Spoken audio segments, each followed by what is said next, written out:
Okay, so today we shall be, actually the timing works out very nicely, which doesn't always happen this way, but as today, we will be discussing a special day called Shabbat HaGadol. It's great timing because it happens to work out that this Shabbat is Shabbat HaGadol. What does Shabbat HaGadol mean? The great Shabbat. You know, Hashem took care of you guys? Perfect timing. Perfect timing. I was once flying, you know in El Al when you fly, they always ask you questions at the airport? Yeah. You know? To, check whether you're Yeah, they ask you like what synagogue you go to as they take it. synagogue, what bar mitzvah. Yeah. See, when I go through with my last name, they get very suspicious immediately. See Hajjov coming through? They're putting on their rubber gloves as soon as they see me. It's not even a question. So I was there like 3 years ago taking a group and they're like, what is Shabbat HaGadol? No way. Yeah. Oh no, I said, when is Shabbat HaGadol? When is Shabbat HaGadol? People don't know that. I'm like, I know that. You know. I said, do you know that even? And the guy's like, no. Yeah, didn't know. because no one. Oh my I mean, it's the God. They whole ask you, because they're asking, they want to see how you react to stuff. We had. laughing. What? Yeah, because that's We played like a Jeopardy game, and we had to name like the four special ones and when they were. yeah. It was a disaster. Okay, let's have a look when it is. Let's look at the Torah Orach Chaim, page 64, please. There is a special Shabbat called Shabbat HaGadol. It is the Shabbat before Pesach. It is the Shabbat before Pesach. And that's a little weird because really, truth be told, it hasn't got a date, has it? Right. Because the Shabbat before Pesach can be any date, right? So really there was a date that the event that happened, we're going to discuss right now, did it happen on. However, for various reasons, well, one main reason, the custom has become to celebrate it the Shabbat before. Actually, there's a few customs, actually. Let's see why that is. Vatam, look inside, please. Lefi shenaseh bo nes gadol, there was a great miracle that happened. We're still in the topic of miracles from last class, if you remember. There was a great miracle that happened to the Jewish people on this day. But Pesach, Mitzrayim, when the Jewish people were still in Egypt. So this is one of the early miracles. This is after the 10 plagues, which we finished last class. After the 10 plagues, right before the Jewish people were about to leave Mitzrayim, something happened. They were told to take a sheep on the 10th of Nisan. So now it's the 10th of Nisan, which means we're leaving 5 days later. So we take a sheep on the 10th of Nisan, as it says, on the 10th day of this month, take for yourself a sheep for each family, a sheep for each house. So each house had to take a sheep and bring it into their house. Okay? The Jewish people, it says, left on a Thursday, so the 10th of the month was Shabbat. Okay? So we don't follow the 10th, but we follow the Shabbat aspect of it. Okay? What do they do with these sheep? Anybody know, by the way? What do they do with these sheep? They tied them to their beds, which basically means the unmovable part inside their house. Basically, in those days, it was just a room with a bed. Okay? They took it as a Pesach offering. This sheep was going to become the korban Pesach. This is going to become the korban Pesach. So they took it early to prepare for this mitzvah. And they tied it to the foot of the bed, Bekaru mitato. Now what happened was, all the Mitzrayim saw them taking these sheep into their houses, and what did they say? Were they bothered by this? Yeah, it was good. They were bothered by why? They used to worship the sheep. They basically took the gods of the Mitzrayim, and the Mitzrayim said, what are you doing with our gods? Small g. And they said, we're bringing it to our houses, because that's what we've been commanded to do. And so we're going to do with it. And they said, we're going to kill it, cook it, and eat it.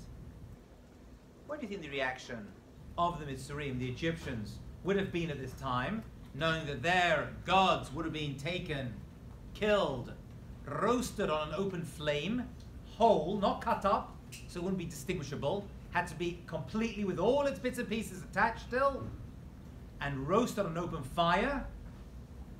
What do you think their reaction would have been? Not good. What did they do? What did the Mitzrayim do? Absolutely nothing. Why? That's the miracle. The fact that the Jewish people were not slaughtered or hurt or attacked, and the Mitzrayim, for whatever reason, were unable to do anything to the Jewish people, was a miracle in and of itself. That miracle of the capturing of the korban Pesach and storing it, right? The actual eating of it is going to be part of the whole Pesach ceremony that we do, the Pesach Seder. But just that initial moment where they weren't attacked, they knew, wow, we're free, plagues are done, this is done as well, and they were good to go. That's what it says over here. Why have you taken this? We're going to kill it. L'shem Pesach, as a Pesach offering. Mitzvot Hashem aleinu, because that's what we're told to do. Their teeth were on edge. That means they got really, really angry. However, they're not able to say anything to them.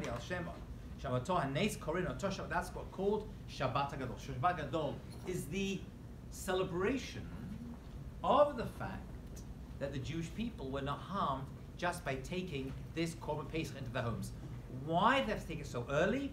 Because they had to keep it for a number of days to make sure that it was not damaged, didn't have a blemish, right? So that when it was killed, it was kosher and able to be eaten as part of the Pesach offering, which they're going to do right afterwards.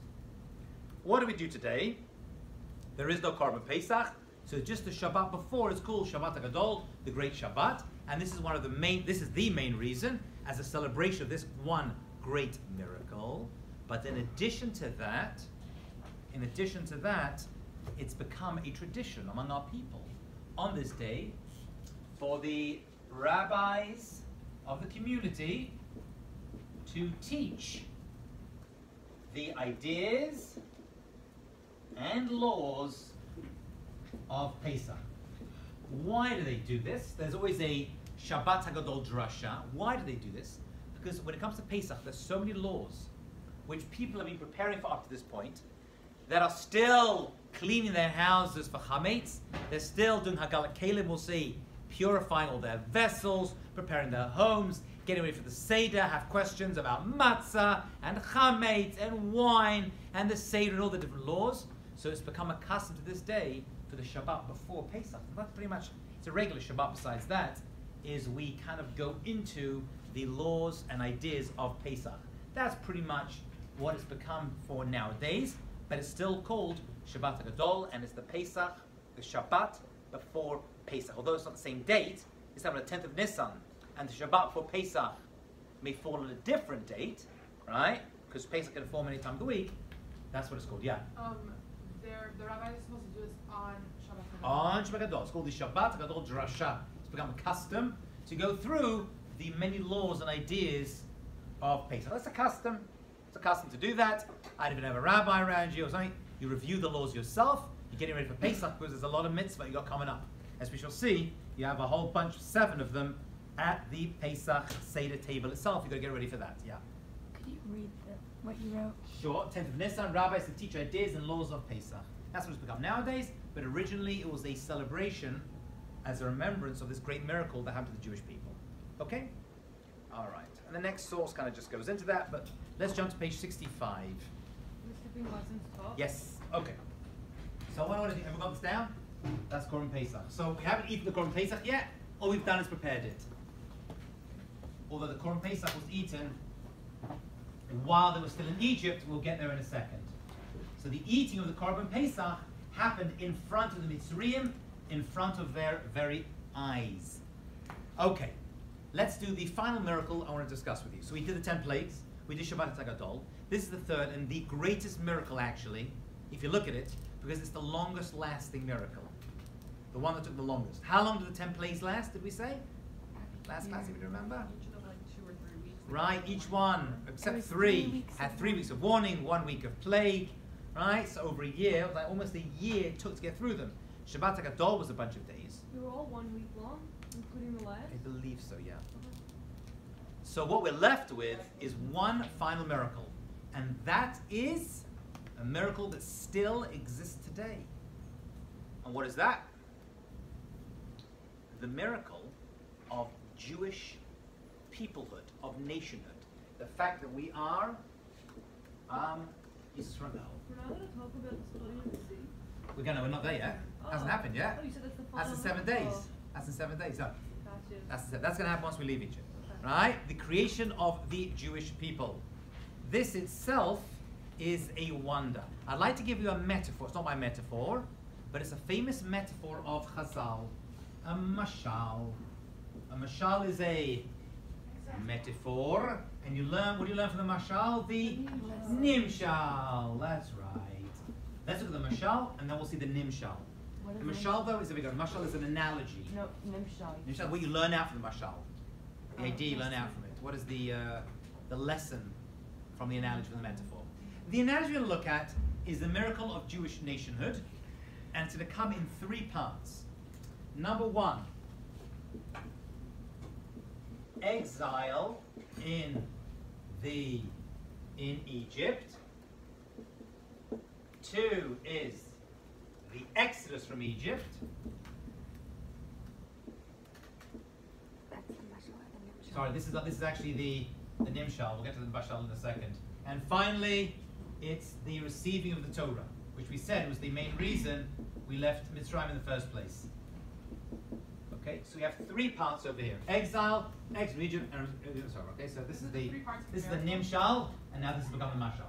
What's the mashal for each one of these? So the exile in Egypt, the rabbis say there's a reason they use this particular mashal, and it's going to be used again in history, as we're going to see, is like a fetus in the womb. A fetus in the womb. Right?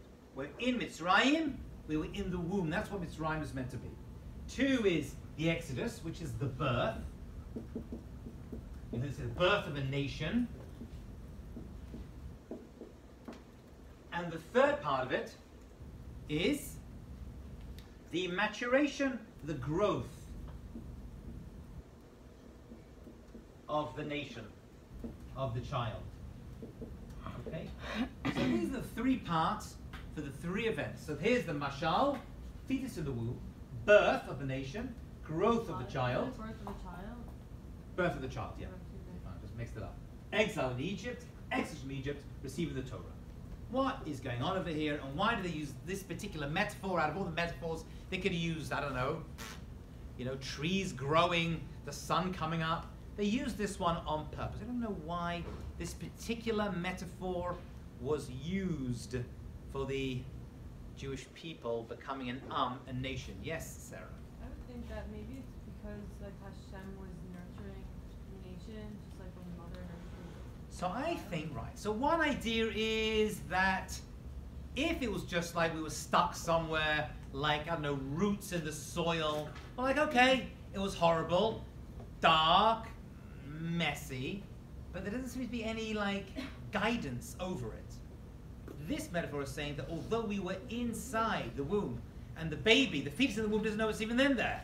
It's not aware of what it's going through. It's not understanding what all the bumping is about, right? So on the... Do you need glasses? You are squinting badly. Yeah, what does it say the last one on the right? Growth of the child. You can sit close, by the way, if you want to. Or get a Specsavers. Cohen's optopical. So the idea is that we were being held, waiting to be born. It wasn't just like a last minute thought, okay, there they are, these people are suffering, let's just take them out. No, no, no. Just like the seed goes in and is destined to leave, so too the Jewish people were destined to leave. There's a destiny that's tied in to our exodus. We went in to Mitzrayim with the goal of us coming out. It wasn't like a last minute thought, these poor people stuck in Egypt, horror Mitzrayim, good Jewish people, let's take them out. No, no, no, no. That's not the way it worked. We went in with the idea of us coming out. Just like a fetus, as the seed goes in, it matures inside the womb and then leaves, And it's all part of one process. That means everything that happened to us in Mitzrayim was necessary for our ultimate birth. Okay? Can you see that fitting in? To the Exodus from Egypt. What is the birth of a child like? Anybody? No one actually is given birth yet, and neither have I. Although you've all been present at a birth, right? No. Your own. Oh. Oh, yeah. You may not remember it, but you were there, right? Painful. What? Painful. It's painful, yes, it is. One of the great secrets, by the way, of life is how painful it is. You know they say that you forget the pain so that... Without that, Aviva, you would never ever have a second child. It's actually a korban a woman brings, used to be, because she'd make promises and say, I'm never going to do this again, right? Which she's going to end up doing, God willing, so she has to bring korban just to make up for that itself, right? But what's the birth like? Does it get easier, harder? What's it like? At the end. It gets worse and worse. Starts a little uncomfortable, then it gets more painful, and then eventually becomes so unbearable that you're like, are we ever going to give birth? Like my wife said to the doctor, is this baby ever going to come out? And the doctor said, I've never met a baby that wants to stay in there. They all eventually want to come out. They may have made an extra day, week, or one of my daughters, 2 weeks, right? Till she was ripe in order to come out. She was overdue, according to the calculation. In the end, they all come out. Now listen again, jokes aside, it's more and more painful, and then eventually you go from absolute death, right? Because the child is inside the womb, living in the amniotic fluid. As far as the baby's concerned, it's going to die. And then it comes out, and in an instant, it goes to life. Everything inverts, everything closes off, the liquid drains out, and it takes its first breath of air, which is, it has not lived in up to that point. So it's a complete renewal. You go from death to life in an instant. So I would call this instantaneous. So why is it childbirth? Because it's a... First of all, it gets worse and worse and worse and worse. You think it's never going to finish, it's never going to end, we're going to die, it's never going to happen. And then, bang! In one instant, it all turns around. V'nahafachu. Baby living in water, it can't live, it can't breathe, and then it goes from death to life in an instant. So to the Jewish people, went from the lowest lows and then to the highest high when they left Mitzrayim. Okay? Finally, actually there's more to this, by the way, but the receiving of the Torah, which happened 50 days later, right? The 50th day after leaving Egypt, and that's instead of the growth, the maturation of the child. By the way, they go more. They say the man that came down, the man was called the Lavan. The man was called the Lavan, the white stuff. They will see just like a child nurses from the mother, so to Hashem, we were nursing the white stuff. The man was white from Hashem as well. Hashem was helping us mature and feeding us until we got to Har Sinai, and then we went to the beginning of adulthood. This is a miracle. The fact we're still here, by the way, as a nation, is probably one of the greatest miracles of Jewish history. The fact that we still are a people after all the exiles and pogroms and crusades and exiles and holocausts that we have gone through as a nation. Okay, so that is the metaphor. Exile features of the womb, the idea that we were put there for a reason, but we were always destined to come out. It wasn't a last minute thought. We went in knowing we'd come out eventually. That was the promise made to our forefathers. The exodus from Egypt itself, that is the Geula, the birth of the nation, and then receiving the Torah. Let's have a look inside some of the sources, just to get a clear idea on this. Look at bottom page 65. Let's have a look. Ashlav Rishon. So 3 phases. By the way, should have mentioned, the fact there are 3 phases in this is not a coincidence. The number 3 is going to appear a number of times during the Pesach Seder. It's probably one of the key numbers. There's number 4 as well, and eventually the number 5 at the end. But we start with 3, we go to 4, then we go to 5. 3 represents the basic stability, omdim, pillars of existence. Okay? That's why it says the Maharal, a 1-legged table can't stand. A 2-legged table cannot stand, but a 3-legged table does, and it's kiyum. A 4-legged table is a lot more. So there's 3 patriarchs. Avraham, Yitzchak, and Yaakov. There are 3 matzot. We have on the table, which represents 3 types of Jew. Kohen, Levi, Yisrael. Okay, so 3 always represents the basic. The world stands on 3 legs. Torah, Avodah, and Gemulut Chasadim. Torah, prayer, and acts of kindness. So the number 3, in fact there are 3 parts, this is not a coincidence either.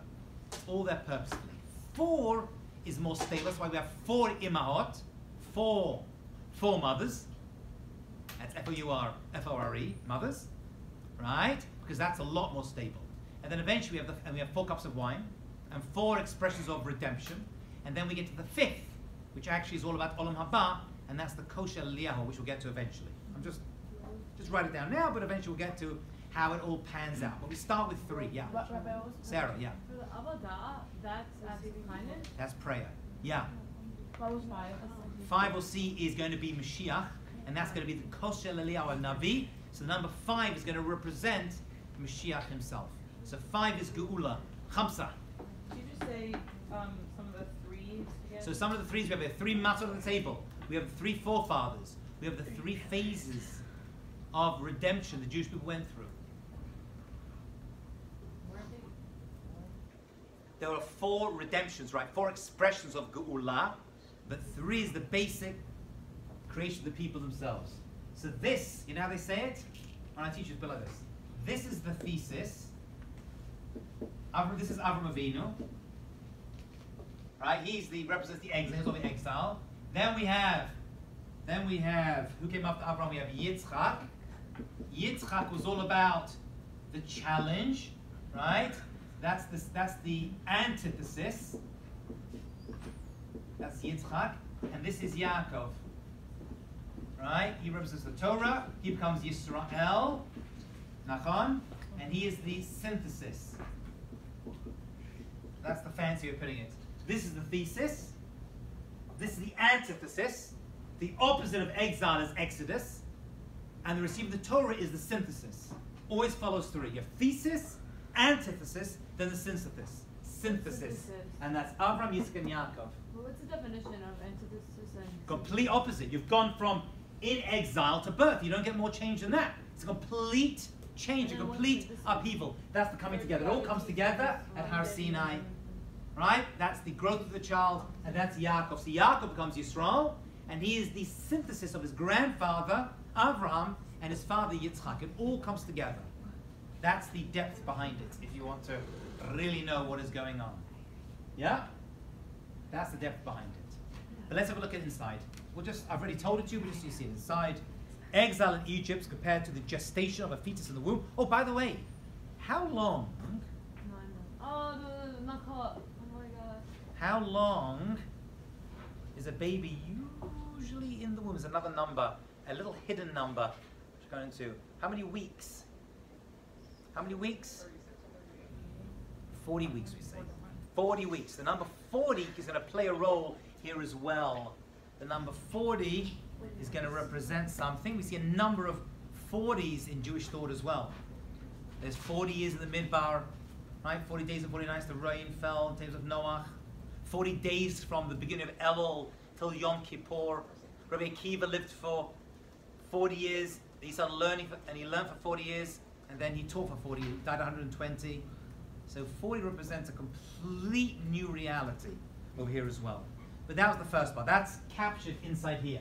This exile is considered to be like 40, but that's not for now. Anyway, so the fetus develops inside. No one can see it. So we were inside the womb.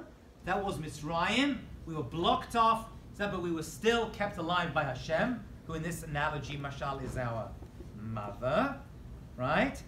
And the Jews did not perceive that they were becoming Hashem's nation. They had no idea.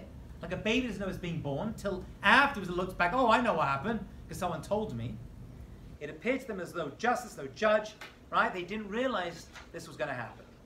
Turn over the page. So that's the Shlav Rishon. That's the first part. Let's just finish this off. Let's complete it and we'll look at questions. Then we have the the exodus from Egypt. And that's compared to the birth of a child, he says.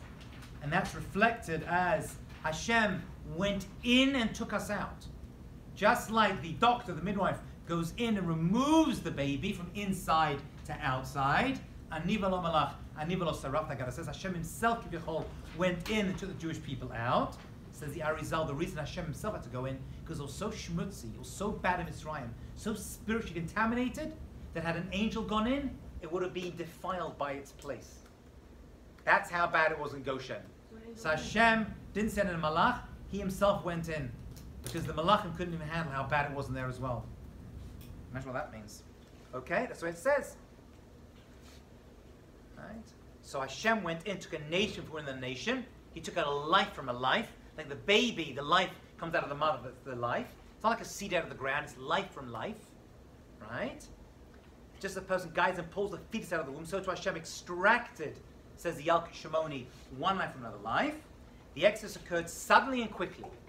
Right? 1 minute we're slaves, next minute, bang, we're out. And we're in Mitzrayim, and we get out. And it happened very quickly. Remember they left very quickly? Remember that?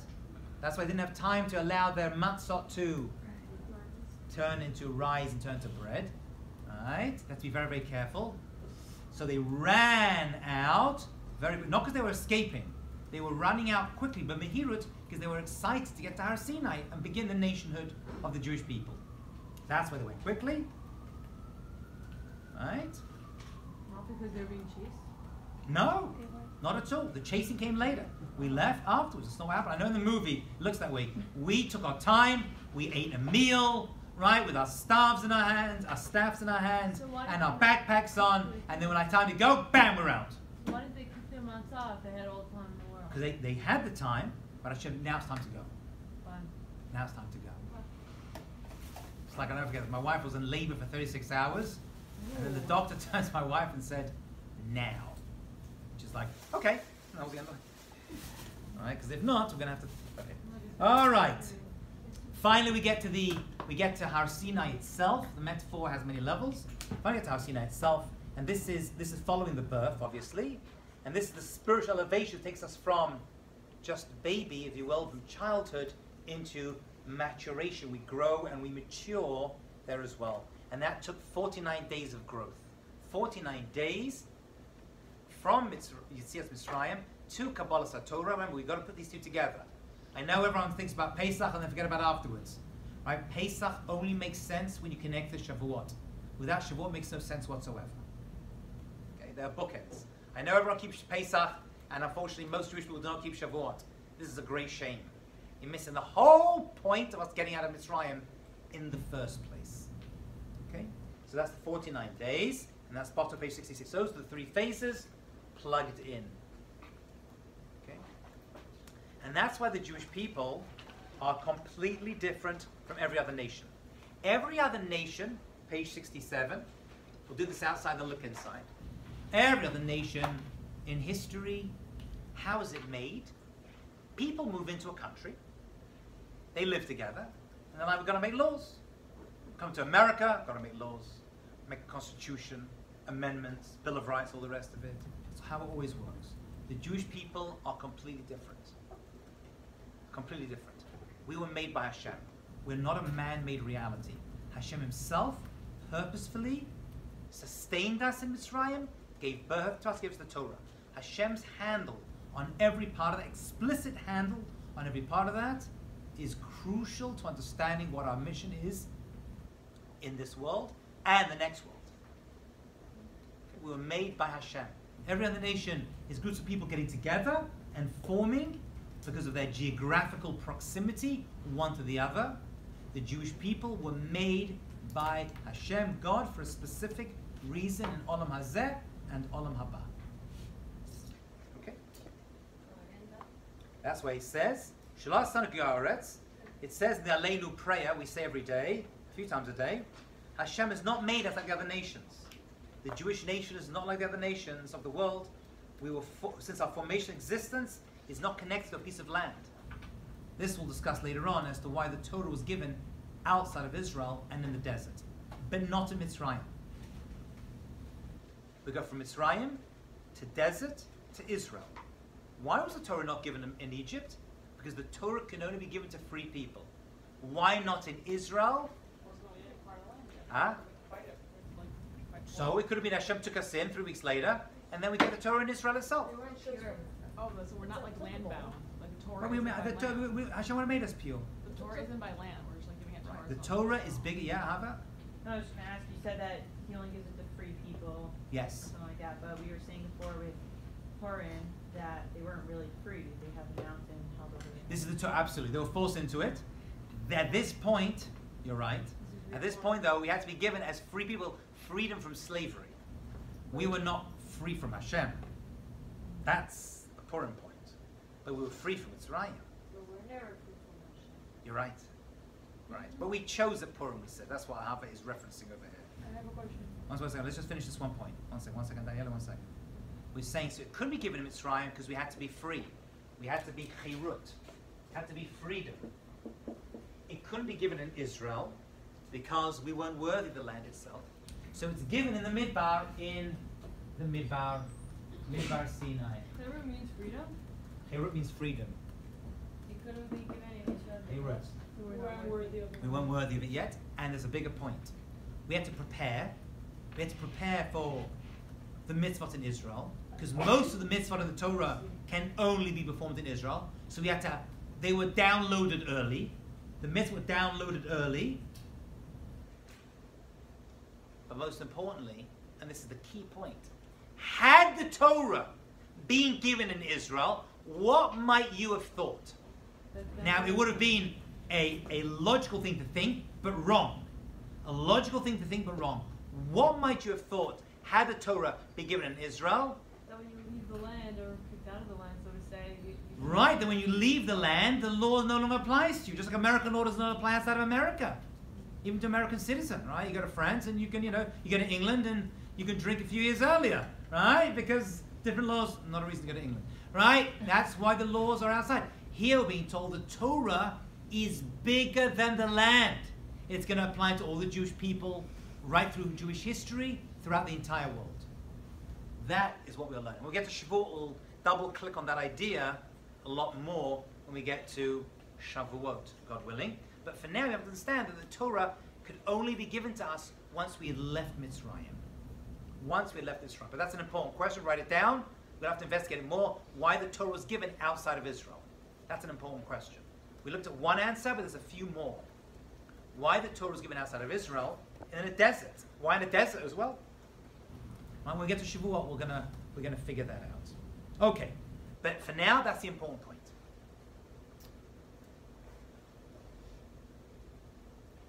Jump to the bottom of page 67. Unlike other nations that formed themselves, the Jewish people became a nation through the exodus from Egypt. Unlike other nations, we were formed by Hashem, and we became His nation. Hashem acquired us. We are owned. We are owned at the beginning with coercion at Har Sinai, we spoke about, and eventually we kind of volunteered in at Purim. But at this point, we were free people receiving the Torah. Okay, so those are the three phases. That's what they represent, and that is the Nimshal and the Mashal, and that's why that particular Mashal is used. Turn over the page. 68. So now we're traveling. We did 10 plagues. We did Shabbat HaGadol. We did korban Pesach. Seder we're going to see later on, but they made a Seder, but they left, right? Ate matzah and maror and korban Pesach. What did this do to us as a people? There is a famous Rambam, which I've translated for you, on page 68. Let's have a look at this Rambam, because we're going to see the major change that happened for the Jewish people through their Exodus.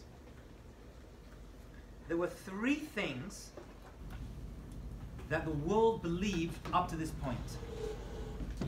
And the Exodus from Egypt upturned all three. There you go, it's another three.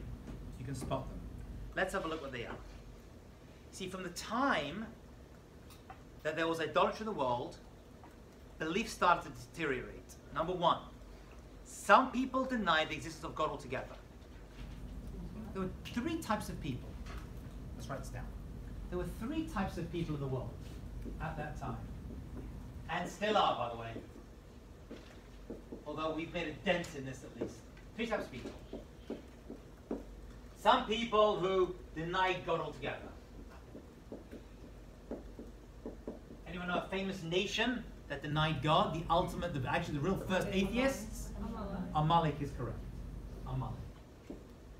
They were still around, and by the way, if you remember, they're going to come and attack us right after we leave Mitzrayim. They're the first nation that's going to come and attack. Did we discuss in this class? Yeah. Or was it in Shabbat class? No, Yeah, they came to attack us, and they cooled down the water. Oh, that's right, the Kara, that's right. That's right. In Purim we discussed it, right? Because Amalek came to attack us over there. It started over here. Amalek came to attack us, and they were the people who denied God. So there were such people in the world. There was a second group who believed in God,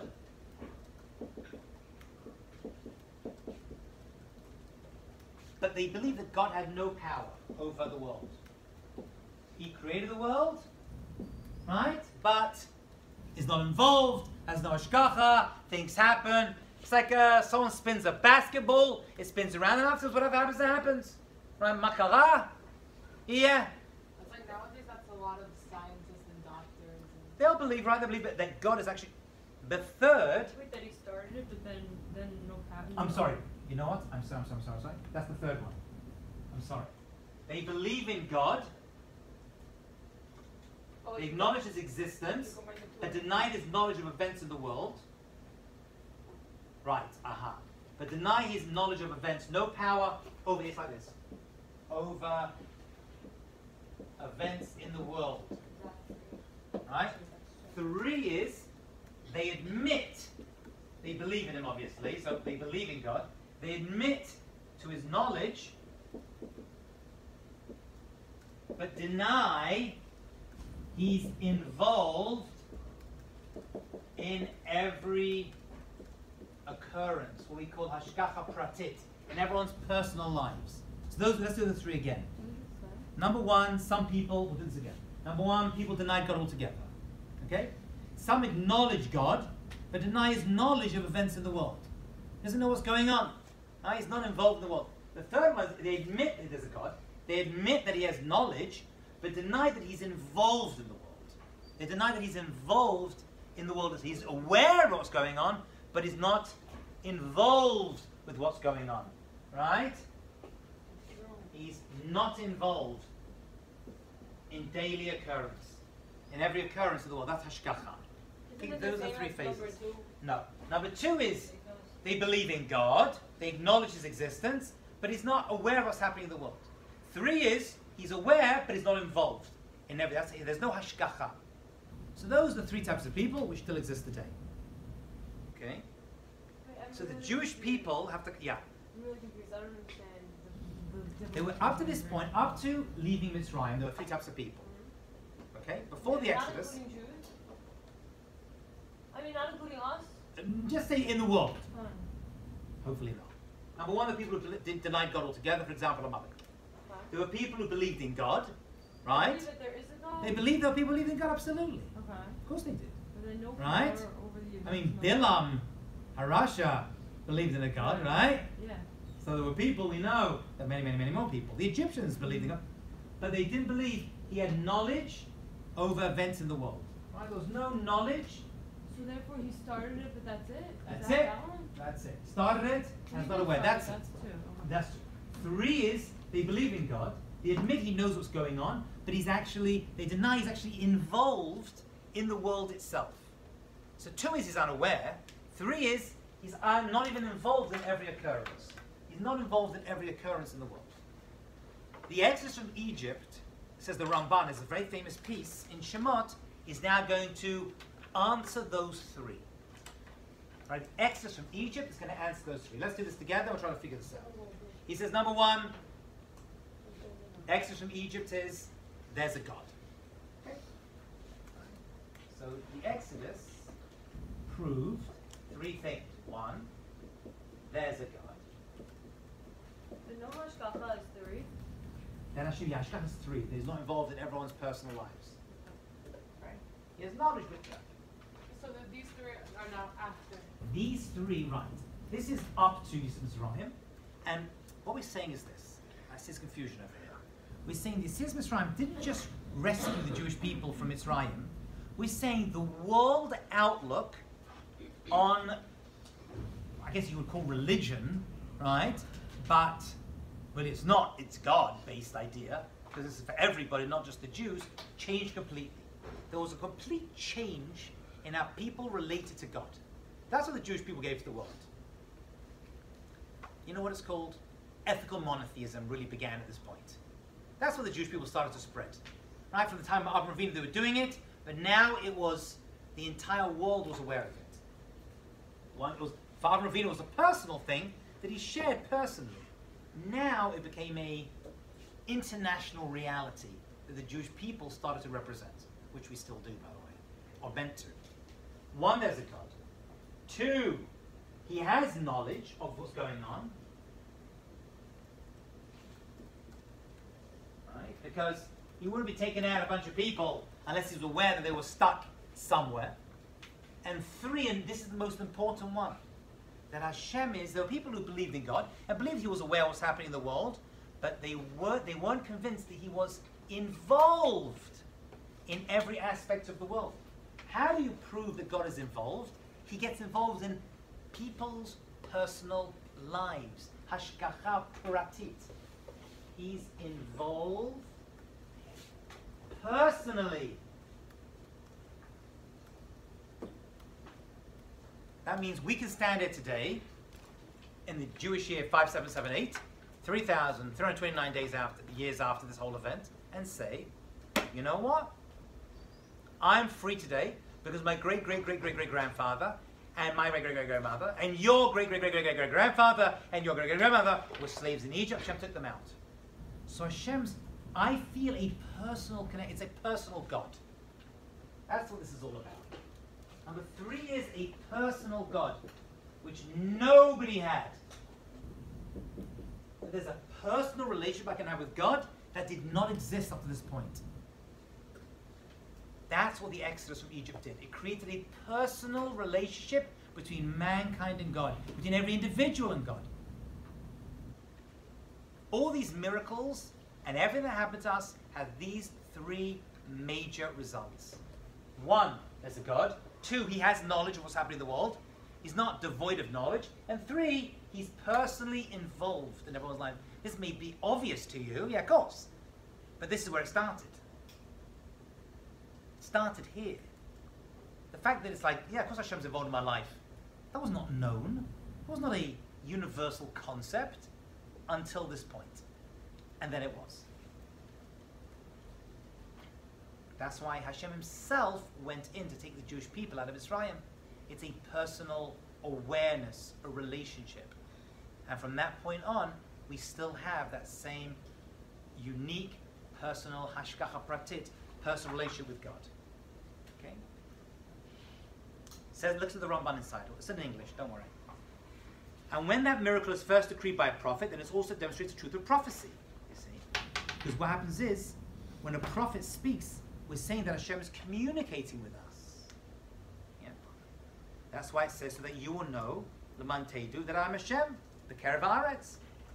All these events prove to you that I'm involved personally. I took you out, you saw the miracles, you saw what happened, and I'm involved. Okay? And everything Moshe Rabbeinu said came to be. That was a proof for us as well. So Hashem doesn't just do miracles for any reason. He does it for a purpose. And then it comes as a sign for us as well. And this is what we pass down to our children. This is what we pass down to our children, by the way. We're talking about HaGadol Lebincha. This is it. These three ideas. One is Hashem, which you teach children as soon as they're able to. Two, Hashem is aware of what's going on. And three, he's involved. He's able to do something about our situation as countries, as nations, as individuals. Right? That's why we pray to Hashem. Help me. If Hashem is not aware or doesn't exist, then what are we doing? What are we praying for? Doesn't make no sense.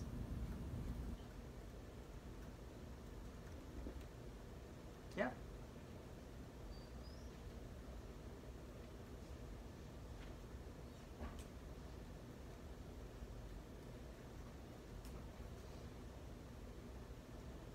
Okay, let's finish off with the last piece, and then we'll do chametz and see how chametz fits into this next class. But let's just finish on page 69. It says the Rosh, this whole exodus from Egypt is the underpinning. That's why so many mitzvot are always referencing Zecher Lietziat Mitzrayim. Not just the fact that we got out, but these principles are what are tied into it. You keep Shabbat because of Mitzrayim. Tefillin because of Mitzrayim. Mezuzah because of Mitzrayim. All the mitzvot of Pesach because of Mitzrayim. Nearly all the mitzvot, so many mitzvot, at least 50, 60 of them, specifically mention this exodus from Egypt. It's not the fact that we were in Egypt, Hashem took us out. It's not that aspect of it. It's this aspect, what the implications of that are. That's what we're really talking about. We say Zecher Mitzrayim. This is what we're talking about. That Hashem is involved, He's busy, He wants it to happen, everything's planned, everything is destined. We have a destiny as a people. As one of my teachers used to put it, we're not a people of history, we're a people of destiny. It's a good slogan, that. Should be the name of a book. Probably is at this point. You already said it. Who did? You. I did? I feel good. Okay, so he says one should trust in Hashem with all one's heart and believe in Hashgacha. By doing this, you understand the unity, the achdut of Hashem, that Hashem sees everything that happens in the world, He examines and He's involved. Because one who does not believe there is a God who took us out of Mitzrayim, by saying I don't believe in that God, you're denying all of Judaism. Right? You don't believe that I am Hashem Elokecha, Ani Hashem Elokecha. The whole thing makes no sense. So you can only appreciate Har Sinai by appreciating Yetzias Mitzrayim. Because Yetzias Mitzrayim is the proof text for Har Sinai. Right? We could have been just like, magically taken from Mitzrayim and then taken to Har Sinai. It didn't work that way. There had to be an involvement of miracles and personal connection at that time.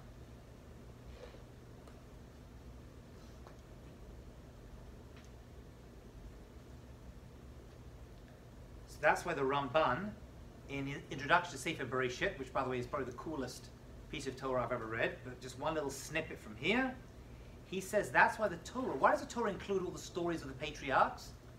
Because that was getting us ready for this belief in God stuff. Why did the Torah begin with all the mitzvot in the Torah? With Mitzrayim. That would be good enough. So he says, in order to instruct people in the correct approach to believe in Hashem and emunah. So all of that was preparation for this point. Everything that happened up to this point was preparing it to attain it, and from this point onwards is to maintain it. So it's all about, first of all, attaining and then maintaining. That's the way it works. That's why this whole Mitzrayim and Torah piece of our history is the most important part. This is the key part of us as a people. If you remove this piece, which many unfortunate groups among the Jewish people do, and many sects and cults within Judaism do, you've got nothing at all. You're left with nothing whatsoever. Questions, thoughts, comments, ideas, anything we discussed today? All right. We'll stop over there because I want to save chametz for Wednesday. Have a good day.